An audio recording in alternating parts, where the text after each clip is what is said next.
নমস্কাৰ মই অভিজিত নাথে আপোনালোক সকলোকে স্বাগতম জনাইছো আপুনি চাই আছে আপোনাৰ চেনেল জ্ঞান সম্ভাৰ প্ৰথম প্ৰশ্ন ধৰিত্ৰী দিৱস অৰ্থাৎ আৰ্থ ডে কেতিয়া পালন কৰা হয় সো এটো কোৱেশ্চন আপোনালোকৰ বাবে হোমৱৰ্ক হিচাপে ৰাখিলো আপোনালোকে কোৱেশ্চনটোৰ এনসাৰ দিব কমেন্ট বক্সত তো আমি ছটা খুব গুৰুত্বপূৰ্ণ মডেল কোৱেশ্চন পেপাৰ সেট লৈছো 8 দিনৰ চ্যালেঞ্জ লৈছো এবি ইউবি পৰীক্ষাৰ বাবে তো আপোনালোকে ভাল পাব প্ৰতিটো কোৱেশ্চন সেটতে প্ৰায় 100 এমসিকিউ আমি ৰাখিব যত্ন কৰিম লগতে আমি তাৰ লগত কোৱেশ্চন ৰিলেটেড আমি কিছুমান ডাটা আপোনালোকক দিব যত্ন কৰিম আৰু লগত এটো অনুজন যদি আপুনি কোৱেশ্চনখিনি ভাল পায় তেতিয়া আপুনি চেনেলটো সাবস্ক্ৰাইব কৰিব ভিডিওটো লাইক এটা কৰিব তো চেষ্টা কৰক কিমান দূৰ ভাল পোৱা যায় সো প্ৰথম কোৱেশ্চনটো আপোনাক হোমৱৰ্ক হিচাপে ৰাখিলো লগতে জনাই থৈ যাও ধৰিত্ৰী দিৱস অৰ্থাৎ আৰ্থ ডে কেতিয়া পালন কৰিবলৈ লোৱা হৈছিল ইয়াক মন কৰিব 1900 ওকে 70 অৰ্থাৎ 1970 চনৰ পৰা ধৰিত্ৰী দিৱস পালন কৰা অহা হৈছে ইয়াৰ কোনটো তাৰিখ হ'ব কমেন্ট কৰিব হোমৱৰ্ক সো নেক্সট কোৱেশ্চনটো চাম টাটা মটৰছৰ হেডকোৱাৰ্টাৰ ক'ত অৱস্থিত হয় এনে ধৰণৰ কোৱেশ্চন এডিআৰটো আহিছিল সো এই কোৱেশ্চনটো ৰাখিছো এনে ধৰণৰ কোৱেশ্চন আহিব পাৰে বুলি তো ইয়াৰে ৰাইট আনসাৰ কোনটো হ'ব ইয়াৰে ৰাইট আনসাৰ হ'ব অপচন নম্বৰ এ মুম্বাই লগতে আপোনাক জনাই থওঁ এনেকুৱা গুৰুত্বপূৰ্ণ যেবিলাক আমাৰ ভাৰতবৰ্ষৰ কোম্পানী আছে সো তেনেকুৱা আপুনি এটা গুগলত সাৰ্চ কৰি চাই লব টপ 10 কোম্পানী বুলি আৰু সেই কোম্পানী বিলাকৰ ধৰি লওক ক'ত হেডকোৱাৰ্টাৰ আছে কেতিয়া স্থাপন হৈছিল অকমান তেনেকুৱা কথা চাই যোৱাটো খুবেই গুৰুত্বপূৰ্ণ তো বহি এখন লৈ ল'ব যিকিটা কথা কওঁ আপোনালোকে নোট কৰি যাব সো জনাখিনি হাইড কৰিব নজনাখিনি একবাৰ গুগলত হলো সাৰ্চ কৰি ল'ব সময় খুব কম যেহেতু সেইকাৰণে ক'লো 8 ডে চ্যালেঞ্জ বুলি সব গোটেইখিনি আপোনালোকে জানিব লাগিব কথা যিমানখিনি কৈছো ইমানখিনি জানিব লাগিব সো টাটা মটৰছৰ কথা ক'লো লগতে ইয়াৰ লগতে আপোনালোকে ধৰি লওক আদিত্য বিৰলা বিএছএনএল তো যদি বেংকৰ কথা জানি চাই এছবিআই টো কথা হ'ল ইয়াৰ লগতে আমাৰ private sector bank HDFC bank এইবিলাকৰ অলপ আপোনালোকে ডাটা চাই যাব নেক্সট বুঢ়া চাপৰি অভয়াৰণ্য অসমৰ কোনখন জিলাত আছে এনে ধৰণৰ কোৱেশ্চন খুবেই গুৰুত্বপূৰ্ণ সো এটো কোৱেশ্চন ৰাখিছো ৰাইট আনসাৰ কোনটো হ'ব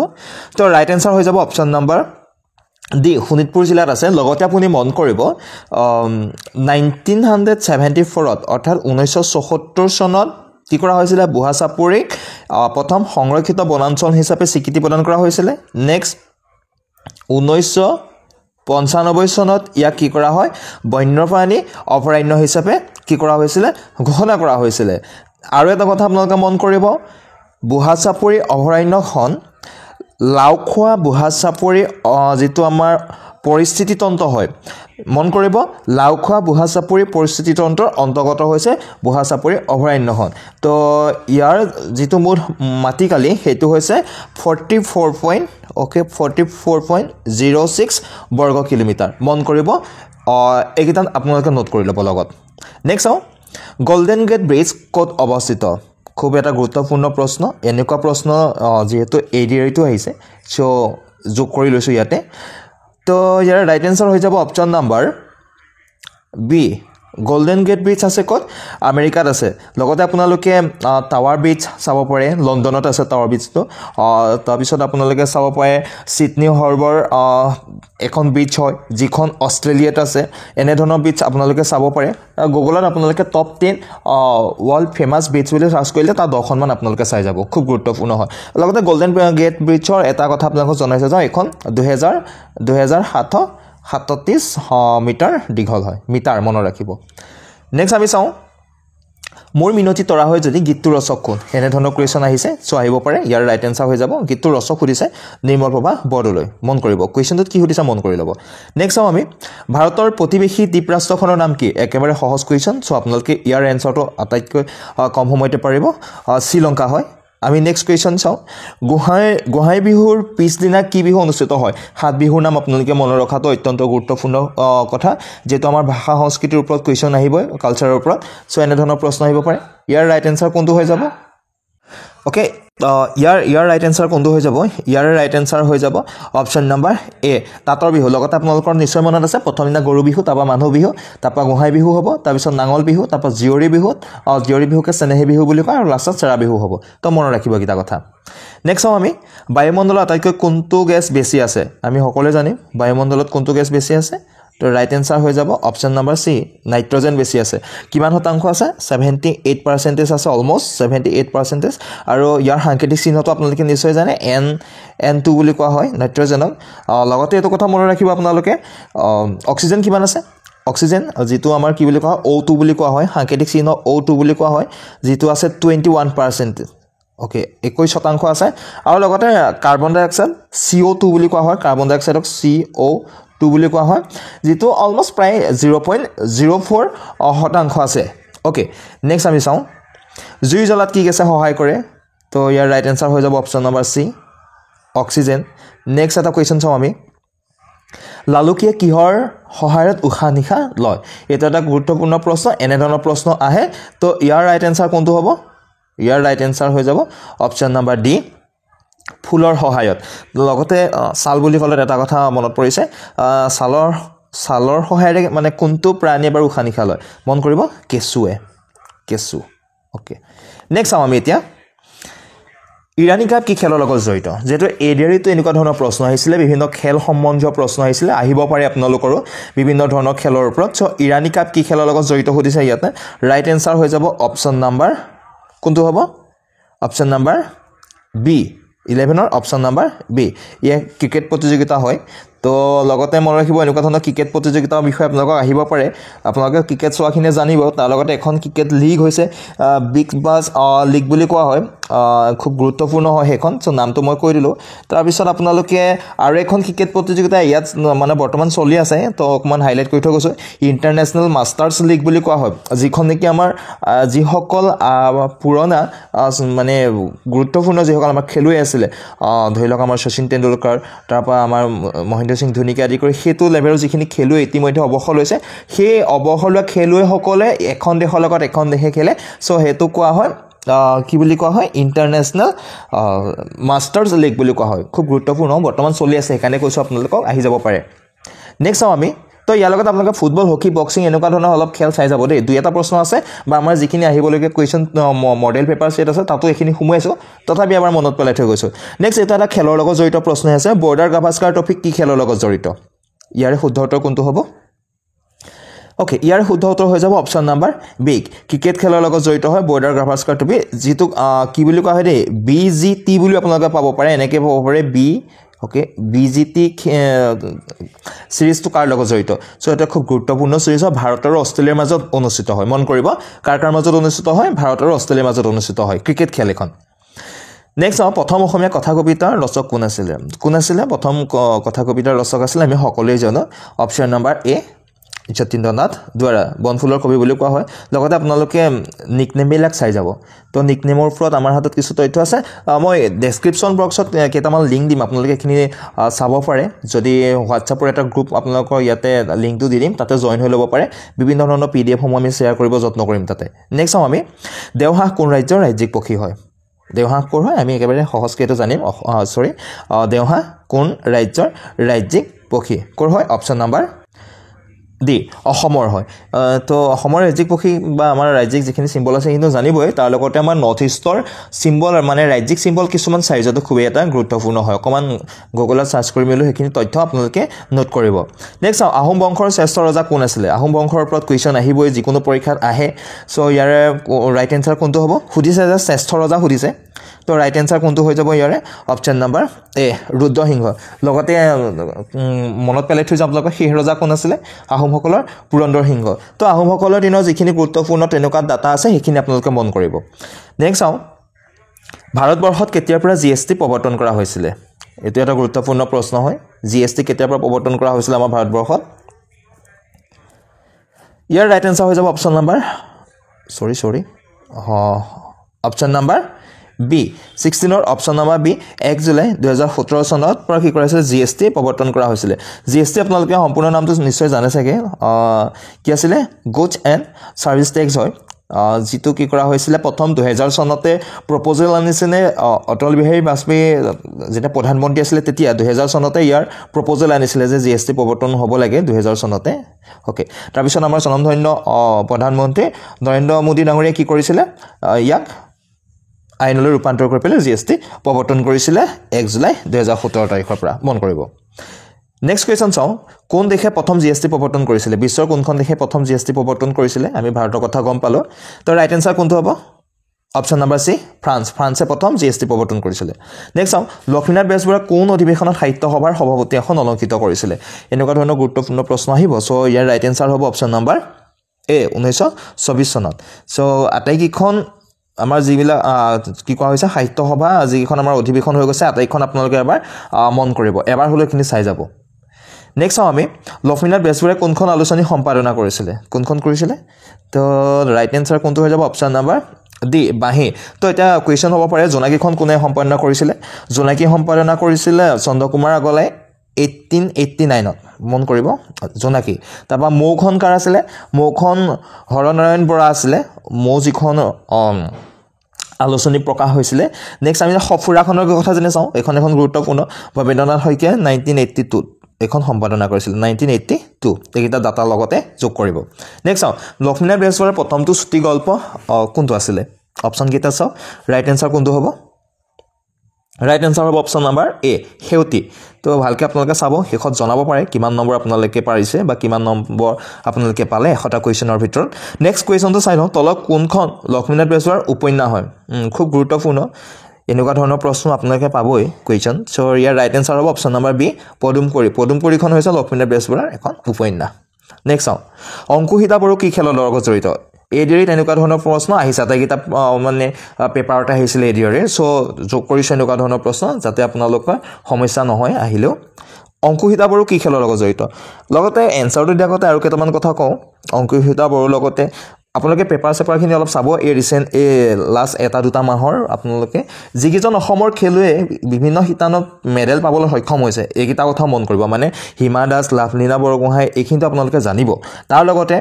দুটামান মই নাম কৈ থৈ গৈছোঁ নীলোফা আহমেদ বুলি কোৱা হয় ৰেচলিঙত তেওঁ অলপতে পদক লাভ কৰিছিলে নয়নমণি শইকীয়াৰ কথা আপোনালোকে জানে লণ্ডনত তাৰপৰা বেদব্ৰত ভৰালী আছিলে তেওঁ IWF প্ৰতিযোগিতাত তেওঁ কি কৰিছিলে স্থান লাভ কৰিছিলে যোগেশ বুলি এজন আছিলে চ' এই ৰিচেণ্ট যিখিনি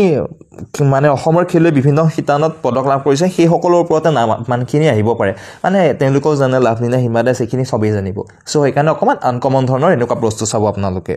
নামকেইটা নোট কৰি ল'ব এবাৰ গুগলত চাৰ্চ কৰি চালে নিশ্চয় গম পাব নেক্সট আছে দেৱমালী কোন ৰাজ্যৰ সৰ্বোচ্চ পৰ্বত শৃংগ এনেধৰণৰ কুৱেশ্যন আহে চ' ইয়াৰ ৰাইট এনসাৰ কোনটো হ'ব অপচন নাম্বাৰ বি কুৱেশ্যনখিনি যদি ভাল পাইছে তেতিয়াহ'লে চেনেলটো ছাবস্ক্ৰাইব কৰিব এনেকুৱা ধৰণৰ কুৱেশ্যনৰ আৰু 5টা ছেট আহিবলৈ বাকী আছে তো ভিডিঅ'টো যদি ঠিক পায় তেতিয়াহ'লে লাইক কৰিব নহ'লে নকৰিলেও কোনো কথা নাই নেক্সট চাওঁ আমি প্ৰথম অসমীয়া শিশু আলোচনীখনৰ নাম কি আছিলে এইটো এটা গুৰুত্বপূৰ্ণ প্ৰশ্ন চ' ইয়াৰ ৰাইট এনসাৰ আপোনালোকে পাৰিব চি ল'ৰা বন্ধু নেক্সট আমি চাওঁ এটা কুৱেশ্যন অসমীয়া সাহিত্যত ভাঙনি কোঁৱৰ বুলি কোনজন সাহিত্যিকক কোৱা হয় মই প্ৰথমেই কৈছিলোঁ আপোনালোকক নিকনেমখিনি চাব প্ৰায়খিনিৰে গুগলত চাৰ্চ কৰি দিলে আহি যাব গোটেইখিনি এটা দীঘলীয়া ছেট আহি যাব তো ইয়াতে ভাঙনি কোঁৱৰৰ কথা কৈছে ইয়াৰ ৰাইট এনসাৰ কোনটো হ'ব অপচন নাম্বাৰ চি অ'কে আনন্দ চন্দ্ৰ আগৰৱালা কম সময় ল'ব যত্ন কৰিছোঁ আপোনালোকৰ পৰা নেক্সট চাওঁ ভাৰতৰ লগত কোন দেশৰ সীমা বেছি সংযুক্ত হৈ আছে তো এইটো আপোনালোকে চাই যাব অসমৰ লগত কোনকেইখন দেশে সীমা ভাগ বতৰা কৰে আৰু ভাৰতৰ লগত কোনকেইখন দেশে সীমা ভাগ বতৰা কৰে এই কথাকেইটা খুবেই গুৰুত্বপূৰ্ণ এডিআৰিত কুৱেশ্যন আহিছিলে ইয়াৰ ওপৰত আৰু বিভিন্ন ধৰণৰ পৰীক্ষাত আহে লাষ্ট মই এডিআৰি হৈ গৈছে কাৰণে এডিআৰি এক্সামটোকে এবাৰ ৰেপতি দি আছোঁ চ' ইয়াৰে ৰাইট এনসাৰ কোনটো হৈ যাব অপচন নাম্বাৰ চি কি কৰে আমাৰ ভাৰতবৰ্ষৰ লগত আটাইতকৈ বেছি সীমা সংযুক্ত হৈ আছে বাংলাদেশ আমাৰ অসমৰ লগতো সীমা ভাগ বতৰা কৰে মন কৰিব নেক্সট চাওঁ পৃথিৱীৰ আটাইতকৈ বেছি বৰষুণ হোৱা ঠাইখনৰ নাম কি চকুমুদি উত্তৰ দিব পাৰিব ৰাইট এনসাৰ হৈ যাব option number B Mawsynram next চাওঁ আমি অসম ৰত্ন লাভ কৰা প্ৰথম অসমীয়া কোন এই বঁটাসমূহৰ ওপৰত আহে লগতে কুৱেশ্যন আপোনালোকে হোৱাটছএপত আপোনালোকে জইন হ'ব তাতে আপোনালোকে পাই থাকিব শেহতীয়াকৈ আমাৰ অসম গৌৰৱ যিখিনি আমাৰ বঁটা আছে তাৰ গোটেইখিনি PDF এভেইলেবল আছে আপোনালোকে পাব কিছুমান মই ভিডিঅ' আকাৰেও আছে চ' ভিডিঅ' লিংকখিনিও আপোনালোকক শ্বেয়াৰ কৰিব যত্ন কৰিম এবাৰ চাই ল'ব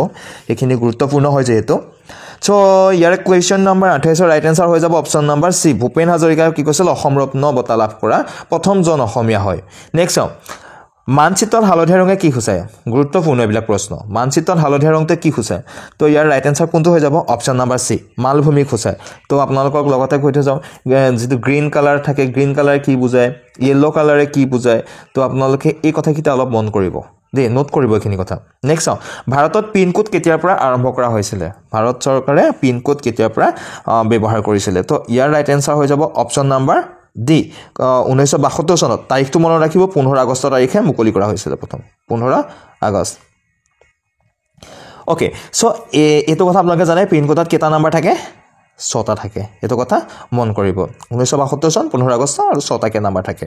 নেক্সট চাওঁ আন্তঃৰাষ্ট্ৰীয় ন্যায়ালয়ৰ বিচাৰপতিসকলৰ কাৰ্যকাল কিমান বছৰ হয় তো ইয়াৰ ৰাইট এনসাৰ হ'ব অপচন নাম্বাৰ ডি 9 বছৰ হয় নেক্সট চাওঁ আমি কিমান চনত ভাৰতীয় বন্যপ্ৰাণী সুৰক্ষা আইন কাৰ্যকৰী কৰা হৈছিল এখন খুব গুৰুত্বপূৰ্ণ আইন হয় তো এই আইনখনৰ ৰাইট এনসাৰটো আপোনালোকে দিব তাৰ আগতে এটা কথা জানো ভাৰত চৰকাৰৰ যিখন আমাৰ বন্যপ্ৰাণী সুৰক্ষা আইন আছে তাত সৰ্বমুঠ 10টা অধ্যায় আছে কেতিয়াবা আহি যাব পাৰে কোৱেশ্চন আমাৰ সংবিধানৰ যেনেকৈ অধ্যায় থাকে অনুচ্ছেদ থাকে সো এই আইনখনৰ 10টা অধ্যায় আছে আৰু লগতে মনত ৰাখিব 66টা ইয়াতে অনুচ্ছেদ আছে কি আছে 66টা অনুচ্ছেদ আছে আৰু এটা ডাটা আপোনালোকে লিখি ৰাখক মানে ভাৰতবৰ্ষৰ জম্মু কাশ্মীৰৰ বাহিৰে বাকি সকলো ৰাজ্যত এই আইনখন প্ৰযোজ্য হয় অৰ্থাৎ জম্মু কাশ্মীৰত ভাৰতীয় বন্যপ্ৰাণী সুৰক্ষা আইনখন প্ৰযোজ্য নহয় তো এতিয়া আমাক যেটো প্ৰশ্ন দিছিল তাৰ উত্তৰটো দিব যত্ন কৰক ইয়াৰ ৰাইট আনসাৰ কোনটো হ'ব অপচন নাম্বাৰ সি ওকে অপচন নাম্বাৰ সি নেক্সট আমি চাওঁ ওকে নেক্সট কোৱেশ্চনটো চাই লওঁ অশোক স্তম্ভটো ক'ৰ পৰা লোৱা হৈছে তো ইয়াৰ ৰাইট আনসাৰ কোনটো হৈ যাব অপচন নাম্বাৰ বি হাৰনাথৰ পৰা লোৱা হৈছে নেক্সট এটা কোৱেশ্চন চাওঁ তলৰ কোনখন গ্ৰন্থ শংকৰদেৱ আৰু মাধৱদেৱৰ ওপৰত লাষ্ট আমি কালি এটা ভিডিঅ' আপলোড কৰিছোঁ প্ৰায় গুৰুত্বপূৰ্ণ কথা আমি তাতে সংযুক্ত কৰিছোঁ তো কুৱেশ্যন এটা মই শব্দ এটা লিখোঁতে খেলিমেলি হৈ গ'ল কনফিউজন নকৰিব সেই ভিডিঅ'টো চালে তাতে মই এটা কমেণ্ট পিন কৰি ৰাখিছোঁ সেই পিন কমেণ্টটো আপোনালোকে এবাৰ চাই ল'ব তো শংকৰদেৱ মাধৱদেৱৰ ওপৰত কুৱেশ্যন আহিবই চ' ইয়াৰ ৰাইট এনচাৰ কোনটো হৈ যাব ইয়াৰ ৰাইট এনচাৰ হৈ যাব অপশ্যন নাম্বাৰ এ কীৰ্তন অৰ্থাৎ শংকৰদেৱৰ বুলি ক'লে কোনখন হ'ব কীৰ্তন নেক্সট আমি গুণমালা গ্ৰন্থখন কাৰ ৰচনা কুৱেশ্যন নম্বৰ 35 গুণমালাখন কাৰ আছে ইয়াৰ ৰাইট এনসাৰ হৈ যাব অপশ্যন নম্বৰ এ শংকৰদেৱৰ নেক্সট আমি নোবেল বঁটা কেইটা ভাগত প্ৰদান কৰা হয় ইতিমধ্যে নোবেল বঁটা দি গৈছে কেইটা ভাগত এতিয়া সুধিছে যে কেইটা মানে ভাগত নোবেল বঁটা প্ৰদান কৰা হয় কেইটা বিষয়ক মানে লৈ পেলাই তো ইয়াৰ ৰাইট এনসাৰ হ'ব অপশ্যন নম্বৰ কোনটো হ'ব অপশ্যন নম্বৰ ডি 6টা তো শান্তিৰ নোবেল বঁটা এবাৰ কোনে পাইছে আপোনালোকে চাই ল'ব বা আমাৰ সায়েন্সৰ ক্ষেত্ৰত হওক ইকনমিক্সৰ ক্ষেত্ৰত হওক এবাৰ আপোনালোকে এইখিনি তথ্যখিনি লিখি ৰাখিব বা আলোচনা কৰিম পিছৰ পৰ্যায়ত আমাৰ ভিডিঅ' আহিব আলোচনা কৰিম মনত পেলাইছো এটা কাৰণে হাতত সময় কম আছে আৰু চ্যালেঞ্জ হিচাপে লৈছো আমি 8টা দিনক আহিবলৈকে 8টা দিনক সো এই গোটেই ডাটাবিলাক যিমান কৈছো বহি লিখি যাওক আৰু আপোনালোকে গুগল হওক কিতাপ হওক চাই পেলাই ক্লিয়াৰ কৰক কুৱেশ্যন এইবিলাকৰ পৰা আহিব নেক্সট বিষ্ণুপ্ৰসাদ ৰাভাক কলাগুৰু উপাধি কোনে প্ৰদান কৰিছিলে তো গুৰুত্বপূৰ্ণ প্ৰশ্ন এটা আৰু আজিকালি দেখিছে আপোনালোকে কাট অফ কিমান বেছি হয় সো ভালকে পঢ়িবই লাগিব তো ইয়াৰ ৰাইট এনসাৰ হ'ব অপশ্যন নাম্বাৰ ডি সৰ্বপল্লী ৰাধাকৃষ্ণনে বিষ্ণুপ্ৰসাদ ৰাভাক কলাগুৰু উপাধিটো প্ৰদান কৰিছিলে নেক্সট আমি যাদৱ পায়েঙে গঢ় দিয়া বনাঞ্চলখনৰ নাম কি আহিব পাৰে তো যাদৱ পায়েঙে গঢ় দিয়া বনাঞ্চলখনৰ নামটো হৈছে কি হ'ব অপশ্যন নাম্বাৰ এ মলাইকাথনি এতিয়া আপোনালোকক কুৱেশ্যন সুধিব পাৰে মলাইকাথনি ক'ত অৱস্থিত এতিয়া মন কৰিব ককিলামুখত অৱস্থিত যোৰহাট আৰু মাজুলী প্ৰায় ব্ৰহ্মপুত্ৰৰ বালিচৰ হয় এটা ব্ৰহ্মপুত্ৰ বালিচৰ মাজুলী আৰু যোৰহাটৰ মাজৰ অৱস্থিত তো মলাইকাথনি ককিলামুখত অৱস্থিত নেক্সট এছিয়া আটাইতকৈ সৰু দেশ কোনখন হ'ব এছিয়া আটাইতকৈ সৰু দেশ বুলি ক'লে আমি এনসাৰ দিব লাগিব অপশ্যন নাম্বাৰ ডি মালদ্বীপ লগতে আপোনালোকে আমাৰ ভাৰতবৰ্ষ আৰু নৰ্থ ইষ্টৰ আপোনালোকে ষ্টেট কেইখনৰ কথাও চাই যাব আমাৰ ভাৰতৰ লাৰ্জেষ্ট ষ্টেট কোনখন মনত ৰাখিব ৰাজস্থান হৈছে লাৰ্জেষ্ট ষ্টেট আৰু আটাইতকৈ স্মলেষ্ট মানে সৰু কোনখন হ'ব আমাৰ ষ্টেট সৰু ষ্টেট বুলি ক'লে আমি ক'ব লাগিব গোৱা আৰু নৰ্থ ইষ্টৰ ক্ষেত্ৰত যেনে কয় আটাইতকৈ সৰু ত্ৰিপুৰা মন কৰিব ত্ৰিপুৰা আৰু আমাৰ নৰ্থ ইষ্টৰ যেনে আটাইতকৈ ডাঙৰ ষ্টেট হয় তেতিয়াহ'লে ক'ব লাগিব অৰুণাচল প্ৰদেশ মন কৰিব এইকেইটা কথা মনত ৰাখি যাব নেক্সট তলত কোনখন ৰীমা দাসে পৰিচালনা কৰা চিনেমা তো আহিব পাৰে এনেকুৱা চিনেমাৰ কথা ইতিমধ্যে কুৱেশ্যন আহিছে এবাৰো আহিব পাৰে তো ইয়াৰ ৰাইট এনসাৰ হ'ব অপশ্যন নাম্বাৰ বি ভিলেজ ৰকষ্টাৰখন হৈছিল আমাৰ ৰীমা দাসে পৰিচালনা কৰা এখন চিনেমা নেক্সট কপৌ ফুলক কিমান চনৰ ৰাজ্যিক ফুল হিচাপে ঘোষণা কৰা হৈছিলে আমি সকলোৱে জানো কপৌ ফুল হৈছে আমাৰ অসমৰ ৰাজ্যিক ফুল হয়নে তো এতিয়া কথাটো হৈছে কি কপৌ ফুলক কেতিয়া ৰাজ্যিক ফুল হিচাপে ঘোষণা কৰা হৈছিলে অপশ্যন নাম্বাৰ সি টো শুদ্ধ হ'ব 2003 চনত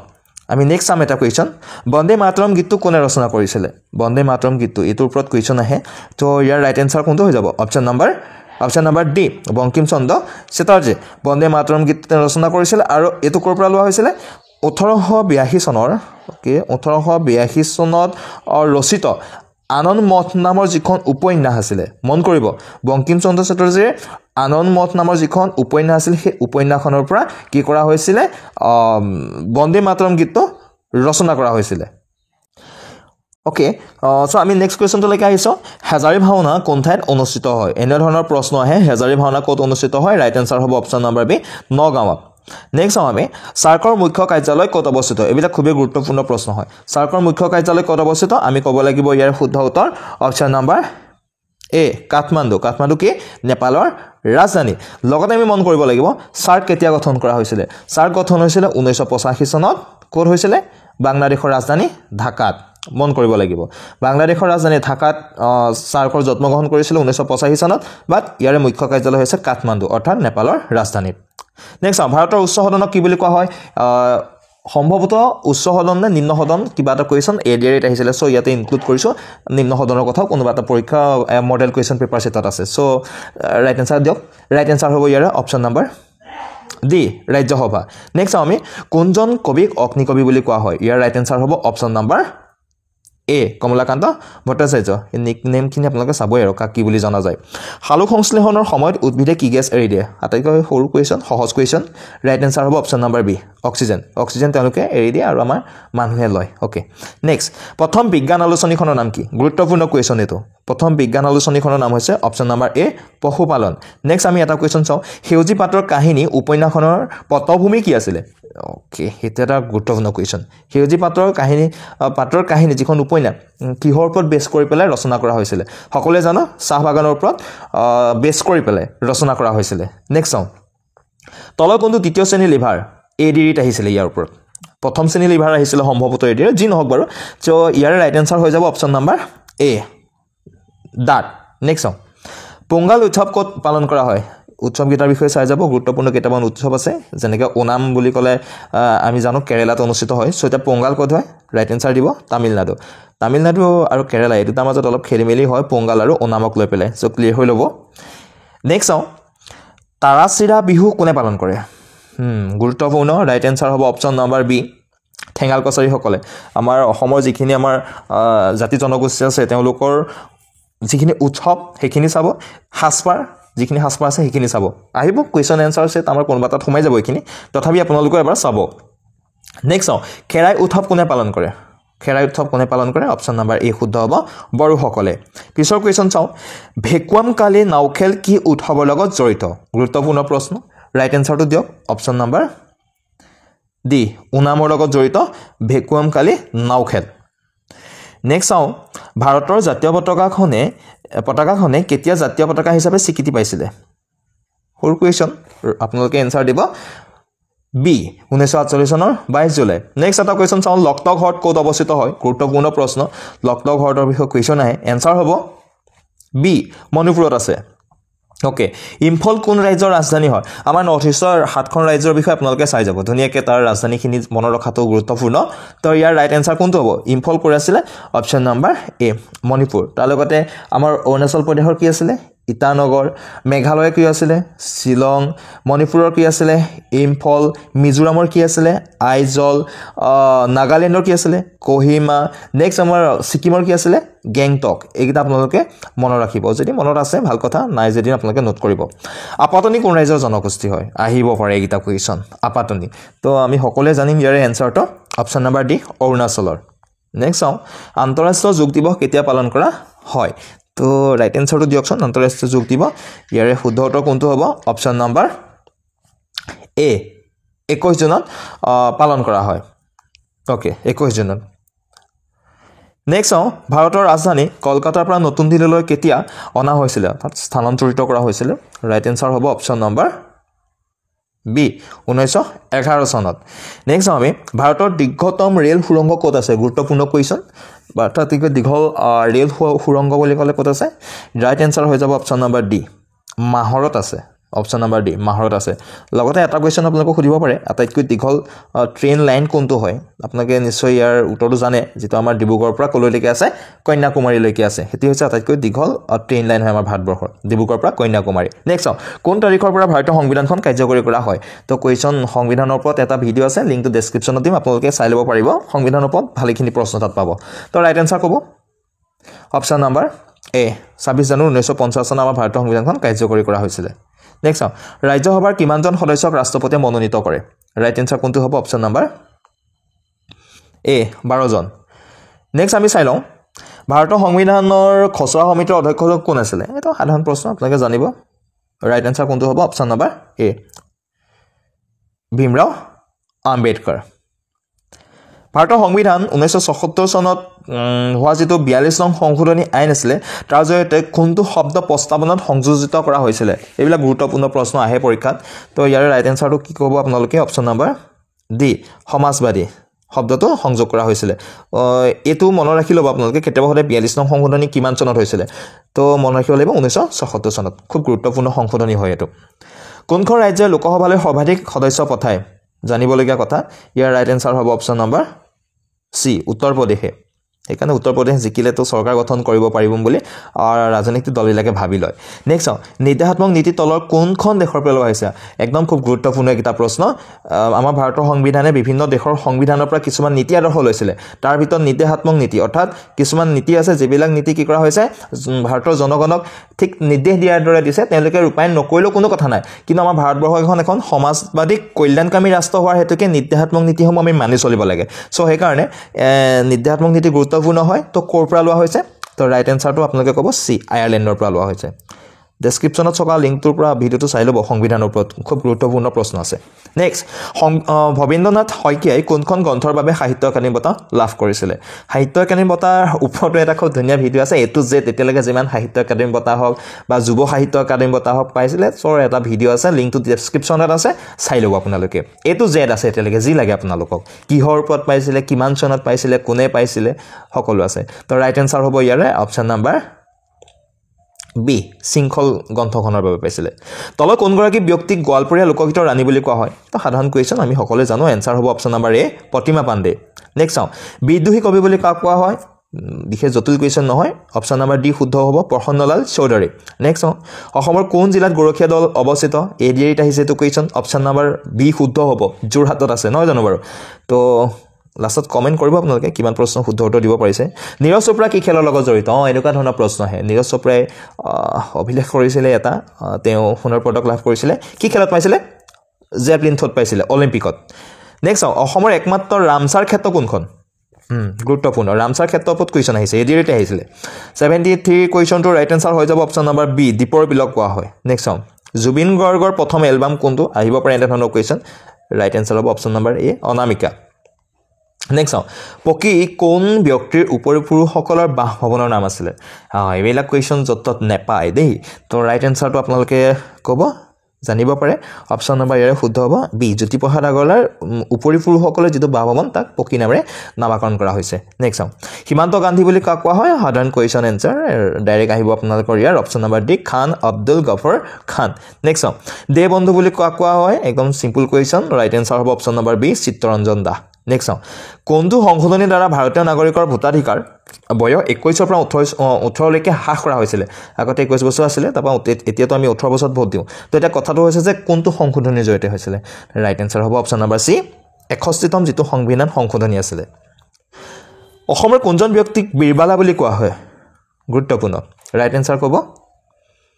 অপচন নম্বৰ এ কনকলতা আমি নেক্সট চাওঁ অসমৰ কোন ঠাইত গড় দলং অনুষ্ঠিত সো ইয়াৰ ৰাইট এনসাৰ কোনটো হ'ব অপচন নম্বৰ সি তেজপুৰত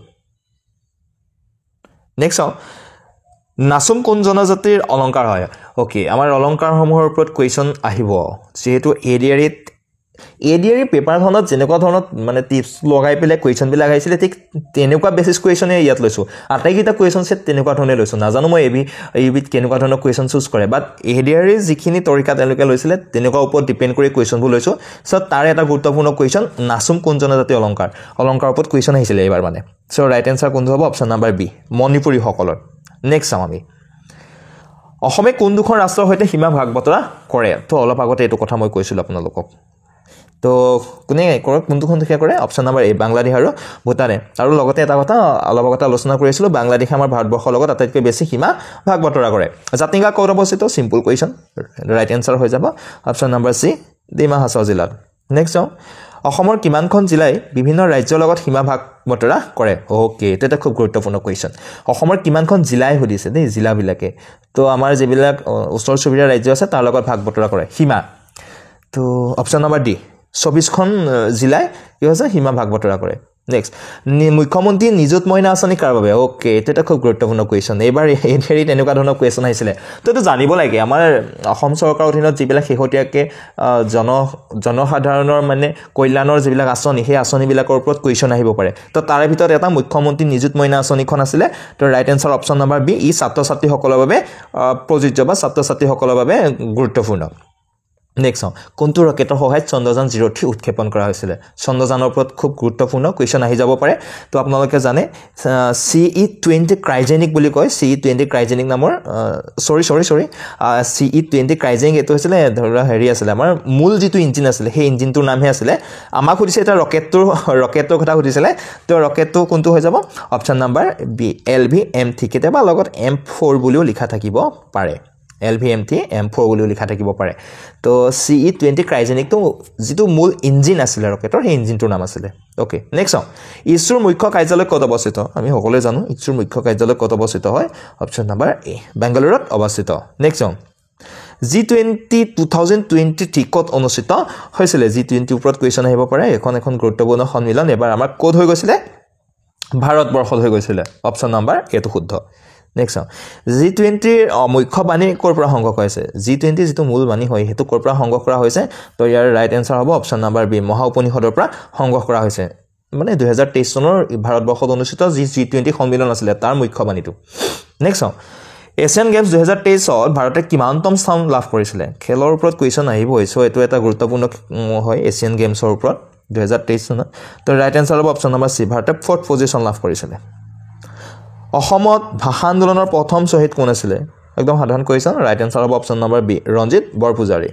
নেক্সট এটা কুৱেশ্যন চাও প্ৰথমখন চাহ বাগিচা ক'ত আছে অসমৰ প্ৰথমখন চাহ বাগিচা ক'ত আছে তো ৰাইট এনসাৰ হ'ব অপশ্যন নম্বৰ এ সাবুৱাত আছে